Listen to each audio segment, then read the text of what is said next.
Malda water পার্কে গিয়ে বন্ধুরা মিলে প্রচুর এনজয় করলাম। তো হ্যালো এভরিওয়ান, তোমরা সবাই কেমন আছো? তো 3-4 দিন আগে আমাদের হঠাৎ করে প্ল্যান হলো যে আমরা মালদা ওয়াটার পার্কে ঘুরতে যাব। তো আজ সকাল 10টা নাগাদ আমরা বেরিয়ে পড়ি ওয়াটার পার্ক যাওয়ার উদ্দেশ্যে। বন্ধুরা মিলে আড্ডা মারতে মারতে এবং সং শুনতে শুনতে এই 2 ঘন্টার রাস্তা আমরা কখন পেরিয়ে যে মালদা ওয়াটার পার্কে পৌঁছে গেলাম আমরা বুঝতেই পেলাম না। প্রথমে টিকিট কাউন্টারে গিয়ে আমরা 4 জনের জন্য 4টা টিকিট বুক করে নিলাম। তারপরে ভিতরে ঢোকার পরে সুইমিং করার জন্য সুইমিং কস্টিউম এবং লকারের জন্য আমাদের আলাদা করে আবার টিকিট কাটতে হলো। তো সুইমিং কস্টিউমগুলো নিয়ে আমরা চলে গেলাম চেঞ্জিং রুমে গিয়ে আমাদের সব জামা কাপড়গুলো খুলে চেঞ্জ করে নিলাম। ধরো গিয়ে দেখলাম এই পার্কের মধ্যে অনেক ফ্যামিলি ফ্রেন্ড এবং কাপলটাও এসেছে। আর এই হাতিটাকে দেখে বললাম আজকের দিনের জন্য তুই আমার গার্লফ্রেন্ড। তো জলে নামার আগে সুইমিং পুলে ঠান্ডা জলের মধ্যে পা ডুবিয়ে আমরা কিছুক্ষণ ধরে ফিল নিচ্ছিলাম।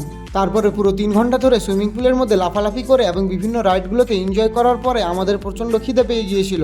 হালকা করে মাথা মুছে টুছে আমরা পার্কের ক্যান্টিনের মধ্যে থেকে একটু কিছু নিজেদের জন্য খাবার নিয়ে নেই। তো এই সামান্যটুকু খাবার খেয়ে আমাদের খিদা না মেটায় আমরা সোজা বেরিয়ে পড়ি পার্ক থেকে। তারপর ওখান থেকে 20 কিলোমিটার দূরত্বে আমরা পৌঁছাই সুজাপুরের বিখ্যাত তামান্না হোটেলে। সেখানে গিয়ে আমরা 5 plate special mutton biryani order দিয়ে দিই। তার সঙ্গে ছিল কালিজি ভুনা এবং মাটন কষা। এখানকার বিরিয়ানির মাংস খুবই সফট এবং রাইসগুলো খুবই ঝরঝরে।